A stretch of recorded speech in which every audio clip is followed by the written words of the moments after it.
우리는 두 주간의 설교를 통해서 둘째 아들과 맏아들의 거짓 나와 진짜 나의 의미에 대해서 살펴보았습니다. 둘째 아들의 가짜 나는 부풀리는 나입니다.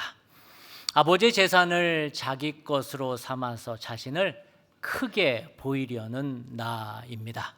그는 방탕하게 살고 싶어서 집을 나간 것이 아닙니다.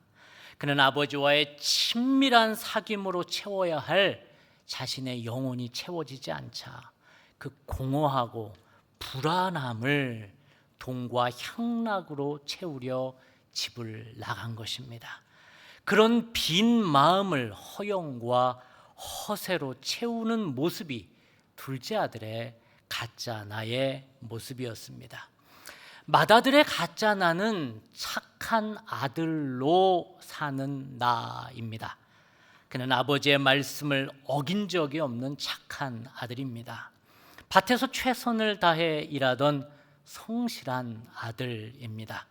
그러나 그는 아버지와의 친밀함 때문에, 그 사랑 때문에 밖에서 땀을 흘리며 일을 했던 것이 아니라 아버지에게 인정을 받고자 희생하며 착하게 살았습니다.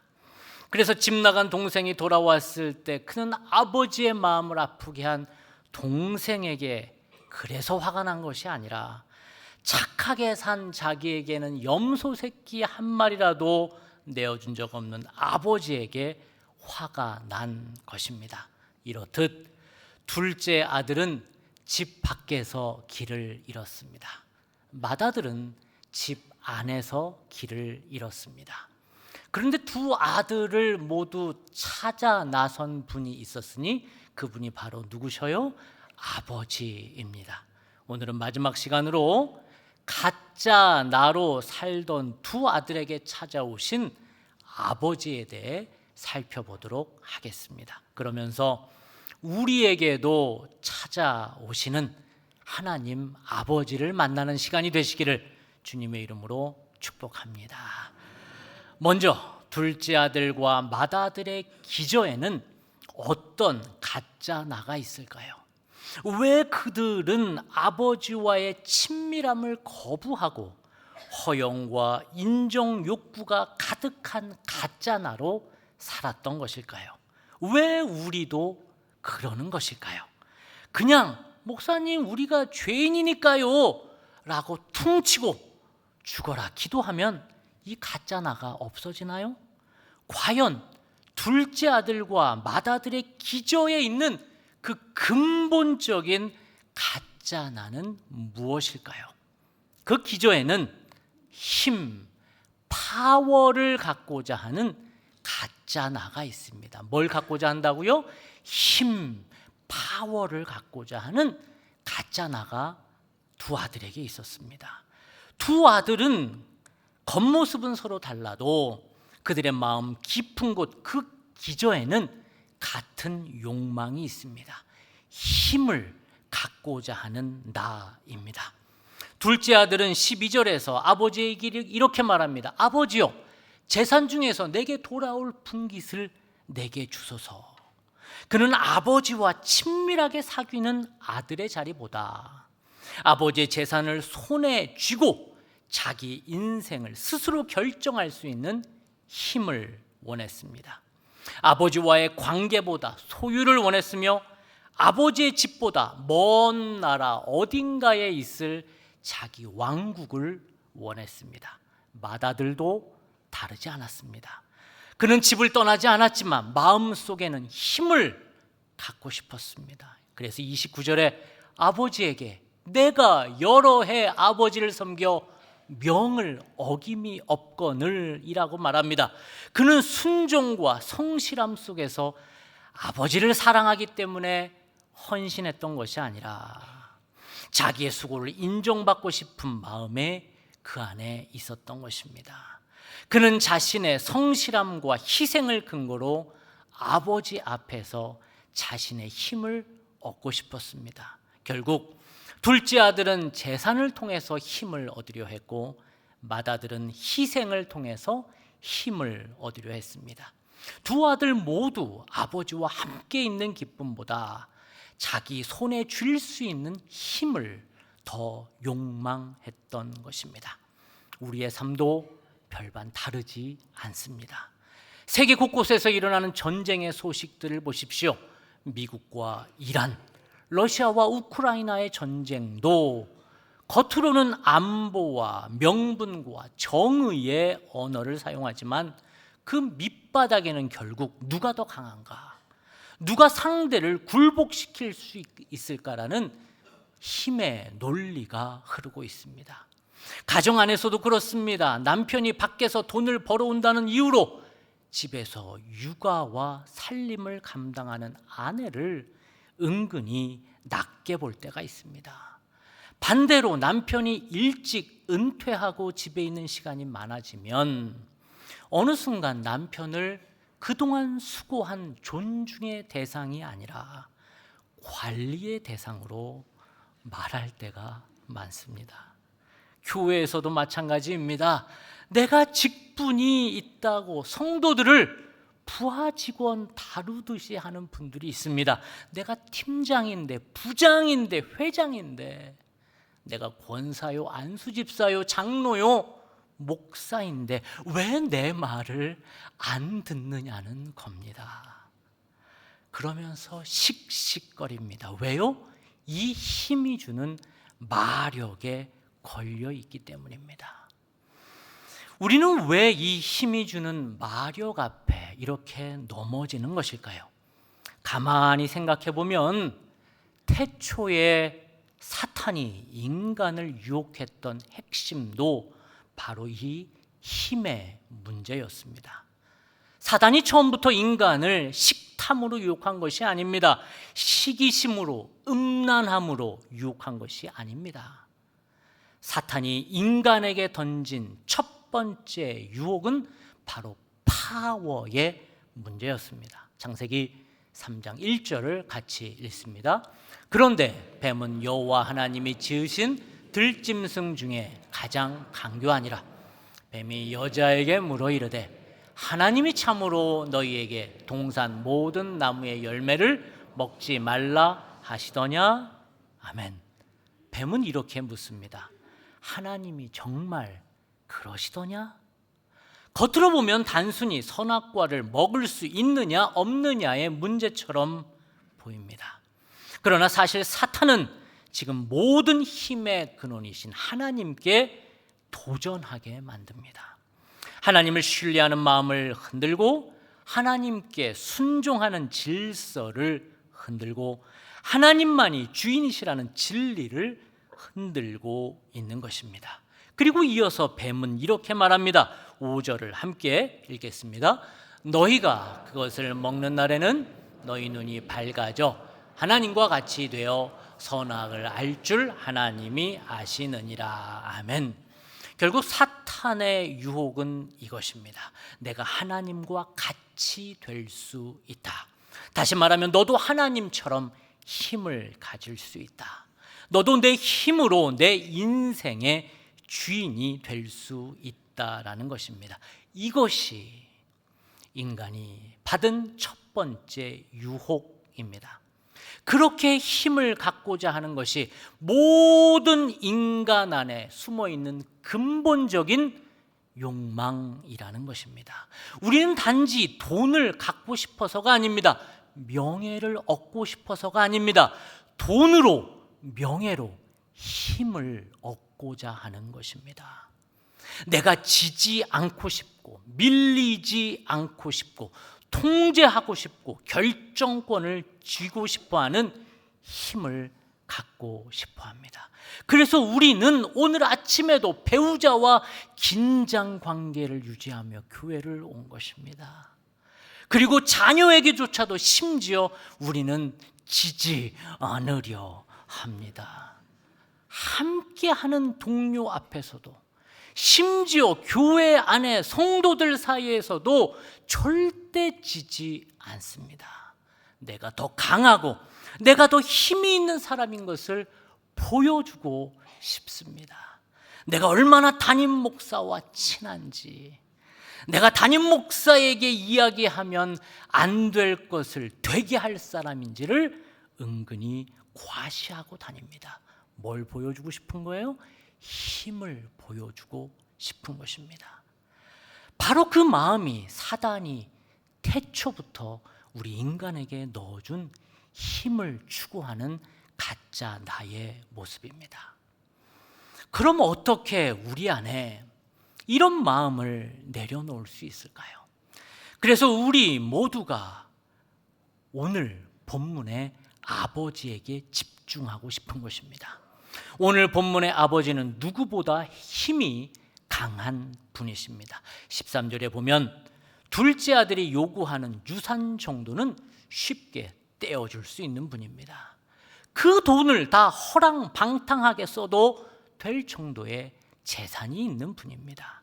17절에 보면 품꾼도 많고 25절에 보면 밭도 있고 송아지와 염소 새끼 정도는 언제나 잔치상에 올릴 정도의 재산이 있는 분입니다. 무엇보다도 아버지는 모든 결정 권한이 있는 분입니다. 아들을 내칠 수도 있고 받아줄 수도 있는 힘이 있는 분입니다. 그런데 아버지는 가장 파워가 강하심에도 파워레스, 그 힘을 다 빼신 분이셨습니다. 아버지는 가장 힘이 있는 분이셨지만 그 힘을 휘두르지 않으셨습니다. 힘이 없어서가 아니라 사랑하기 때문에 스스로 힘을 내려놓으신 것입니다. 그렇게 아버지는 가장 힘이 있는 분이셨지만 가장 낮은 자리에서 사랑하신 분이었습니다. 아버지는 아셨습니다. 힘과 힘의 대결은 갈등과 폭력으로 이어진다는 것을 아셨습니다. 그래서 아버지는 두 아들이 힘을 가지려고 할 때 아버지는 자신이 가지고 있는 힘으로 그들을 누르거나 되받아치지 않으셨습니다. 오히려 아버지는 힘을 빼고 두 아들의 힘을 향한 가짜 나의 모습을 그대로 다 받아주셨습니다. 이것이 바로 우리 안에 올라오는 가짜 나를 다루는 방법입니다. 한국교회는 오랫동안 거룩한 삶을 강조해 왔습니다. 그것은 결코 잘못된 가르침이 아닙니다. 성도는 세상과 거룩하게 구별되어야 하고 죄와 타협하지 않아야 하며 하나님 앞에서 정결한 삶을 살아야 합니다. 그러나 문제는 거룩함을 강조하는 것만큼 거룩하지 않은 내 마음을 다루는 법을 가르치지 않았습니다. 그 거룩함의 강조가 내 안의 어두운 마음을 감추는 방향으로 흘렀다는데 문제가 있습니다.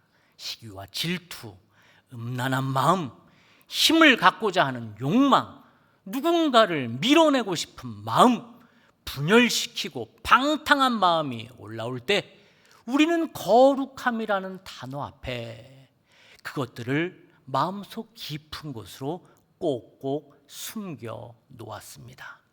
교회 안에서 그런 마음이 들키면 믿음 없는 사람처럼 보이고 세상적인 사람으로 낙인 찍힐까 봐 꾹꾹 눌러 놓았습니다. 직분을 가지면 더 그렇게 자신을 포장합니다. 사실 그런 마음이 우리 안에 가득함에도 말입니다. 교회가 그런 마음을 다루는 법을 가르치지 않았습니다. 그래서 우리는 죄를 회개하기보다 먼저 숨기는 법을 배웠고 욕망을 분별하기보다 억누르는 법을 배웠고 상처와 분노를 하나님 앞에 가지고 나가기보다 경건한 표정 뒤에 나를 감추는 법을 배웠습니다. 그렇게 우리는 교회 안에서도 내추한 가짜 나의 모습이 올라오면 눌러야 하고 숨겨야 했습니다. 그래서 가짜 나는 계속 더 기형적인 모습으로 내 안에 또아리를 틀고 괴물이 되어가는 것입니다. 중요한 것은 꾹꾹 눌러놓는 것이 아니라 다루는 것입니다. 뭐라고요? 꾹꾹 눌러놓는 것이 아니라 뭐라고요? 다루는 것입니다. 그럼 우리 안에 이러한 가짜 나를 우리는 어떻게 누르지 않고 다룰 수 있을까요? 아버지의 모습을 보면 알 수가 있습니다. 12절을 함께 읽겠습니다. 그 둘째가 아버지에게 말하되 아버지여 재산 중에서 내게 돌아올 분깃을 내게 주소서 하는지라. 아버지가 그 살림을 각각 나누어 주었더니 아멘.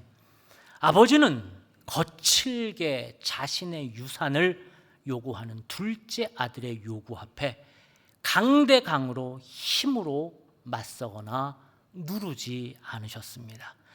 뒤통수를 팍 치면서 정신 차려 이놈아 언제 철들래? 라고 윽박하지 않으셨습니다. 그냥 힘을 빼고 있는 그의 살림, 그의 유산을 나누어 주었습니다. 그렇게 힘을 빼고 둘째 아들을 대하니 후에 둘째 아들이 다시 집으로 돌아올 때 아버지는 그 말랑말랑한 품에 둘째 아들을 포근히 안을 수 있었던 것입니다. 22절부터 24절을 같이 한번 읽겠습니다. 아버지는 종들에게 이르되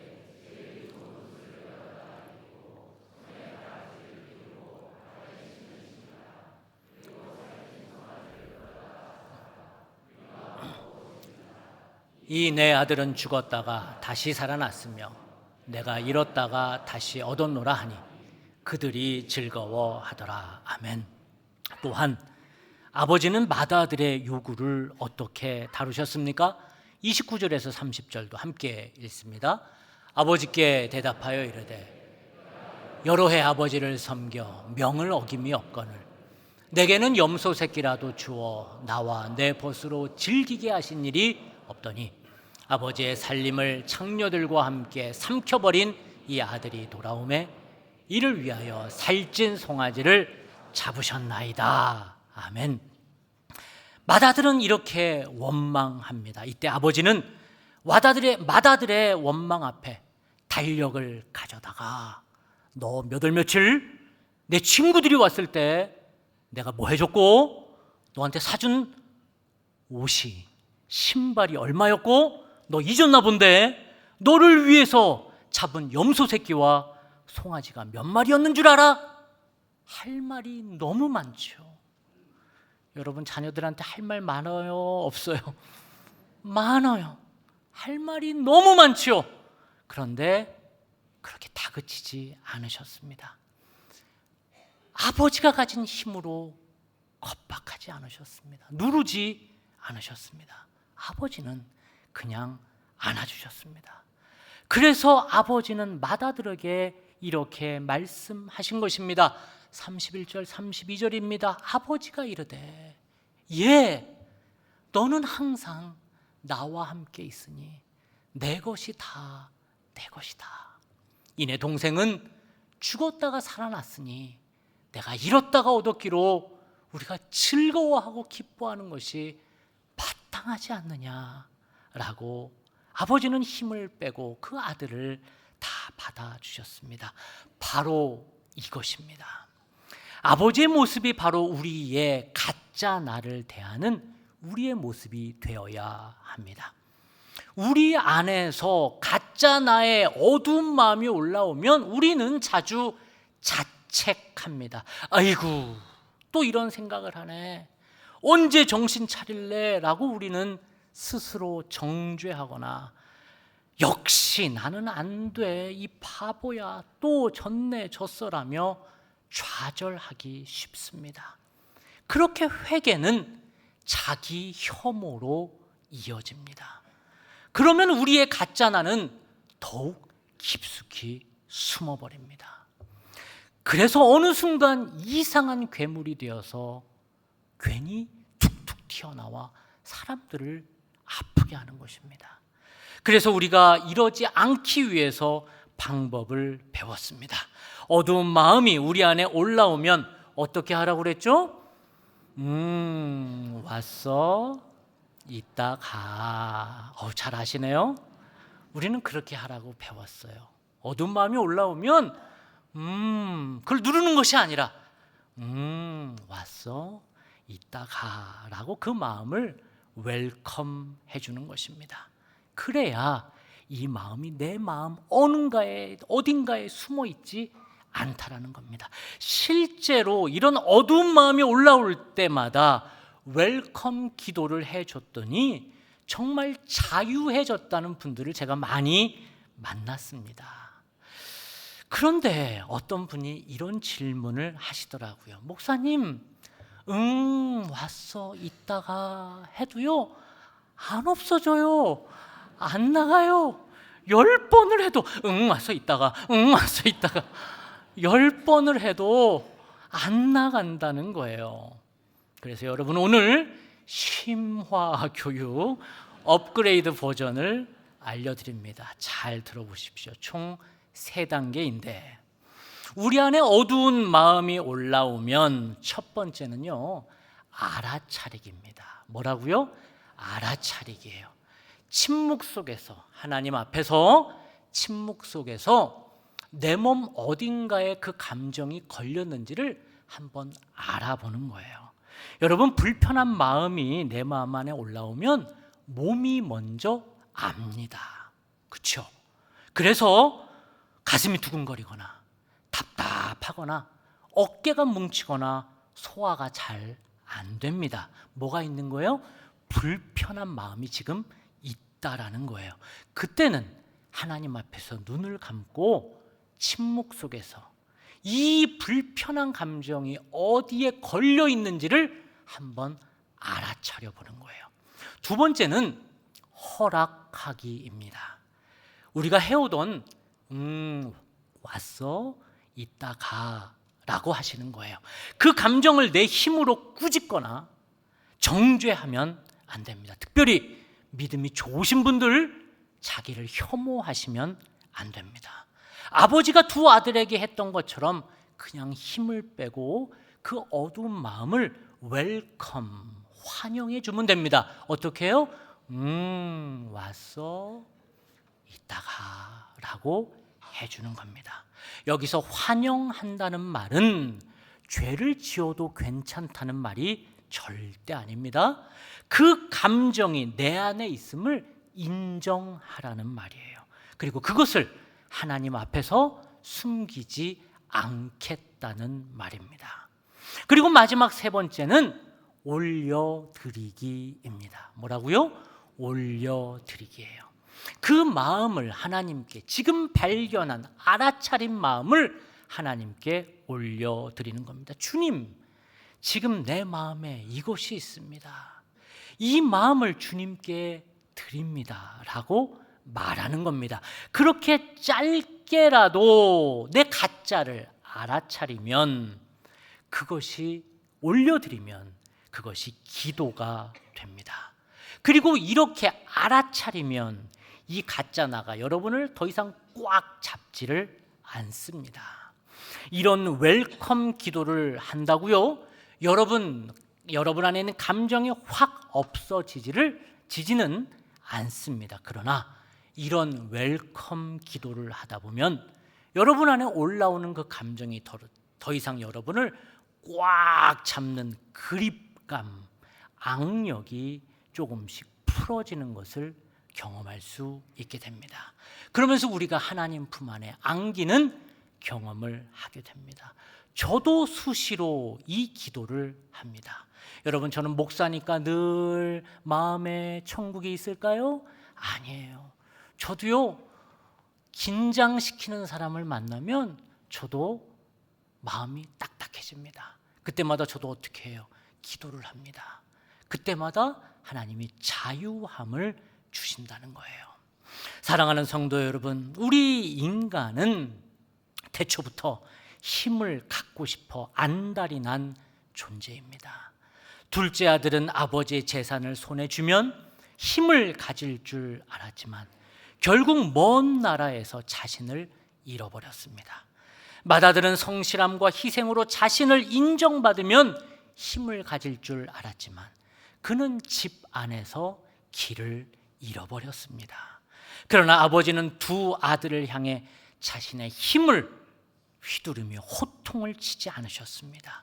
오히려 그 힘을 다 빼시고 집 밖에서 무너진 둘째 아들에게 달려가 목을 안고 입을 맞추며 집으로 초대하셨고, 집 안에서 길을 잃은 맏아들에게 찾아가셔서 당신의 잔치로 초대하셨습니다.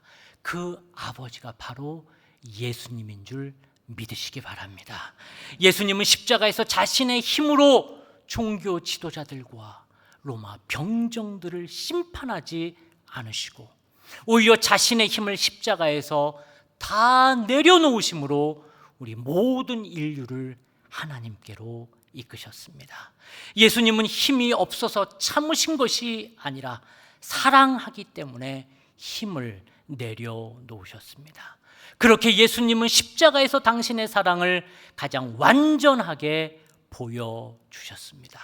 그래서 우리가 진짜 나가 되는 시간은 내가 힘을 가질 때가 아니라, 그 힘을 휘두를 때가 아니라 예수님처럼 힘을 뺄 때 참 나가 되는 것을 믿으시기 바랍니다. 그러므로 내 안에 어두운 감정이 올라올 때마다 내 힘으로 어두운 감정을 누르려 하지 마시고 그 감정을 잘 다루어야 합니다. 그래서 오늘 우리는 웰컴 기도를 배웠습니다. 한번 복습해 보죠. 첫 번째 어떻게 한다고요? 알아차리기입니다. 어떻게 해요? 내 몸 안에 어두운 감정이 어디에 있는지를 알아차리는 거예요. 그리고 두 번째는 뭡니까? 허락하기입니다. 뭐라고 그래요? 와서 이따 가라고 그냥 환영해 주는 거예요. 그 다음에 뭐예요? 올려드리는 겁니다. 그 마음을 하나님 앞에 올려드리는 거예요. 주님, 내 마음에 아직 이런 마음이 있네요. 아직 미움이 있어요. 언제까지 내가 먼저 참아야 하는 거예요? 그렇게 올려드리면 그것이 뭐가 돼요? 기도가 되는 것입니다. 이렇게 우리의 마음을 주님 앞에 올려드릴 때 어두운 감정은 더 이상 우리를 끌고 다니지 못합니다. 분노도, 비교도, 인정받고 싶은 갈망도 우리를 지배하지 못합니다. 오히려 그 마음마저 하나님의 손에 붙들리는 은혜의 자리가 됩니다. 그러므로 사랑하는 성도 여러분, 힘을 움켜쥐려 하지 말고 힘을 빼고 아버지께로 돌아가십시다.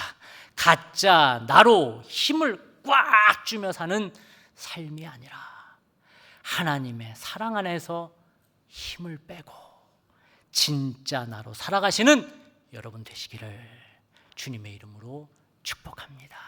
기도하겠습니다. 하나님 아버지, 우리 안에도 허영으로 힘을 얻으려 했던 둘째 아들의 마음과 남들이 안 하는 희생으로 힘을 얻으려 했던 맏아들의 마음이 있음을 고백합니다.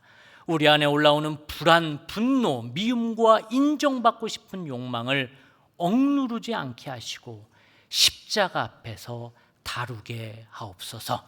이제 가짜 나의 무거운 짐을 내려놓고 십자가의 사랑 안에서 참된 자녀로 살아가게 하옵소서. 예수님의 이름으로 기도하옵나이다. 아멘.